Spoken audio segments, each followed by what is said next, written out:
सुनना सुनो पगला रे अरविंद अभियंता लंगड़ा है ना प्यासवा कहते हैं कि अंग्रेजी में गाओ कितना रात भर गाओ प्लस के मुआ देंगे मंच पे काहे कि लिखल गइल बा कि time is money and time is laborious time and tide wait for none what do not discipline a little knowledge is dangerous things but about to my complete something is the better than nothing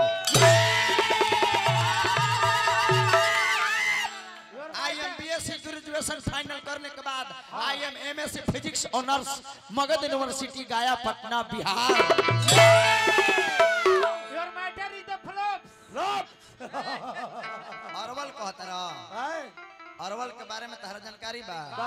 मारे के भंडारी की बोसीर cover जाना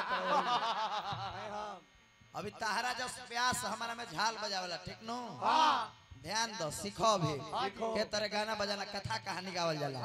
अभी तारा के सिखावत नहीं देसी भातार बाटे देसी फॉर्मूला साया साड़ी नास देला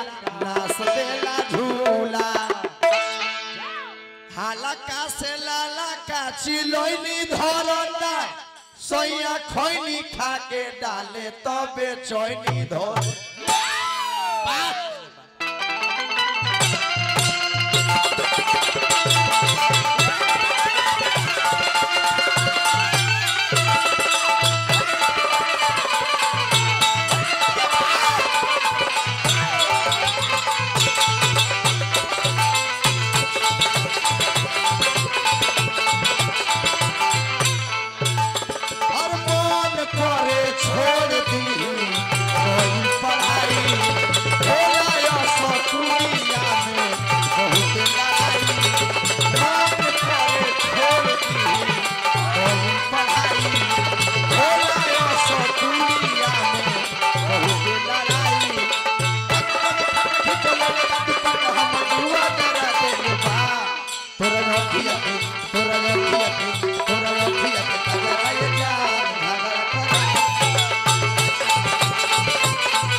बूढ़ो बड़ा तुम लयदार बड़े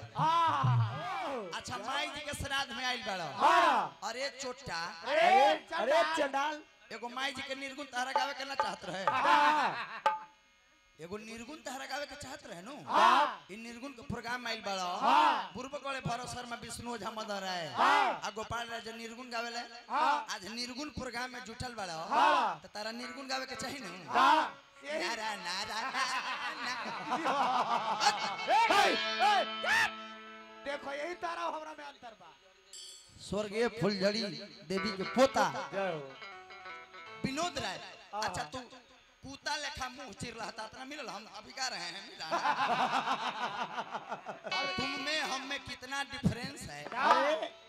बोका अभी तू को समझा हमारे तासवा ले जाके तू बजाबी था ना देबू तो मुंहवा उल्लू लेखा बन न जाता जय जय हो बाहर ब्यास तोहर बाहर तू गोला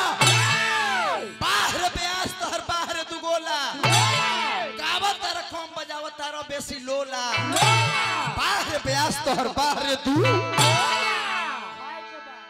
खाए के बाद दाल रोटी खाता रह छोला छोला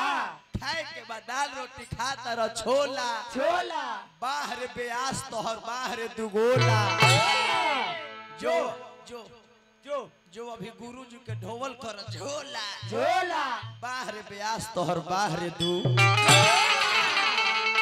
आज पड़ल है फेर में ई अहिरा तहरा के मार के कूच देतो लोला लोला बाहर ब्यास तोहर बाहर दू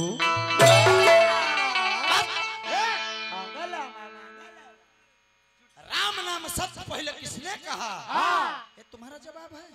यही तुम जानते हो किस युग में कहा गया ये तुम नहीं बताए कब किसने पहले कहा यही ब्यासी तुम मेरे साथ करोगे लंगोटा कस के मेरे साथ ब्यासी करना लंगोटा कस के न लागम खोल के अंगुरिया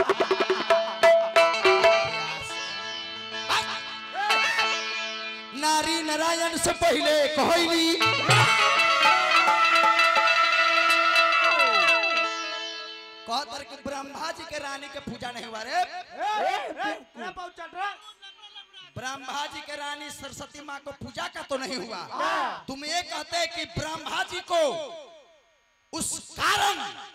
उस कुकर्मी पाप के लिए ब्रह्मा जी को नहीं इस धरती पर पूजा गया लेकिन सरस्वती जी को पूजा गया ब्रह्मा जी को कहाँ पूजा गया ये तुम जानते हो ब्रह्मा जी को भी पूजा गया लेकिन इस धरती पर नहीं उनको भी पूजा गया उसका भी स्थान का नाम है लेकिन तोरा पर छोड़ता नहीं वो क्या बताएगा उसका नवरालाल अपने है कहाँ बताएगा अभी इनको पूछ देंगे कि गणेश भगवान के तो सब में पूजा हुआ है तो गणेश भगवान के कौन ऐसा पर्व है त्योहार है कि जब पूजा ना हो जानते हो जानते हो तुम कुछ नहीं जानते हो गणेश भगवान के दो गो चीज में पूजा नहीं होता है एगो छठी माई के व्रत में आ एगो आज जो हमने निर्गुण में आयल बनी भोज में ब्रह्म भोज में ये ब्रह्म भोज में गणेश भगवान का पूजा नहीं होता है मारेंगे कि बसीर में मर जाएगा नारी नारायण से पहले कहली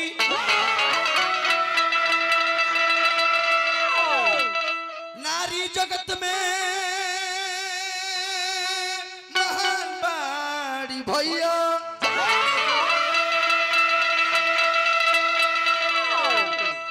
नारी न होती तो हम नहीं होते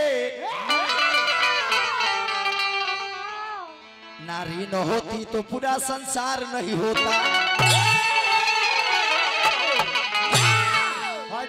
स्वर्गीय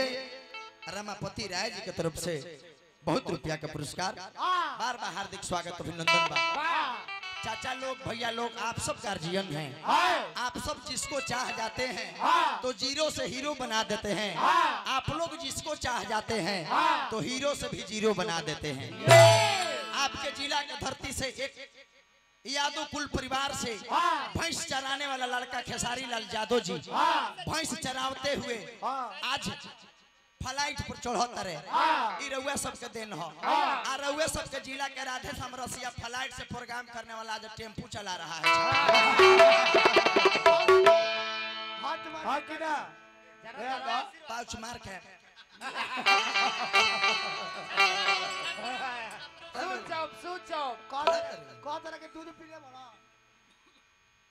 तोहरे जस भोला एगो लइकवा मैया के दूध पिए आ कहे कि आज कवार देबो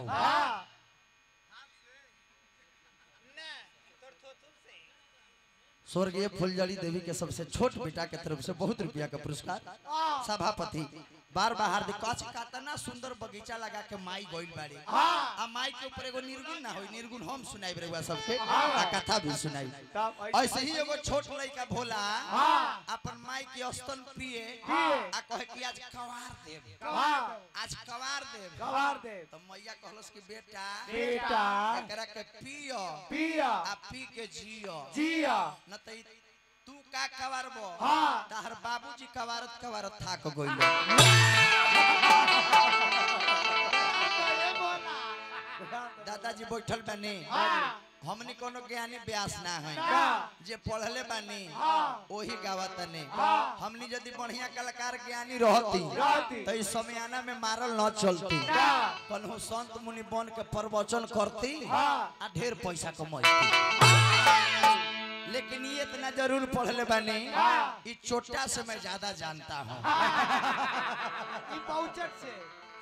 रामचरितमानस में गोस्वामी तुलसीदास बाबा लिखले मैं जब जब खाड़ होऊंगा दोहा चौपाई कहूंगा हाँ। रामचरितमानस में गोस्वामी तुलसीदास बाबा लिखले का? कि कल जुग केवल नाम धारा सुमरी सुमरी नर उतरही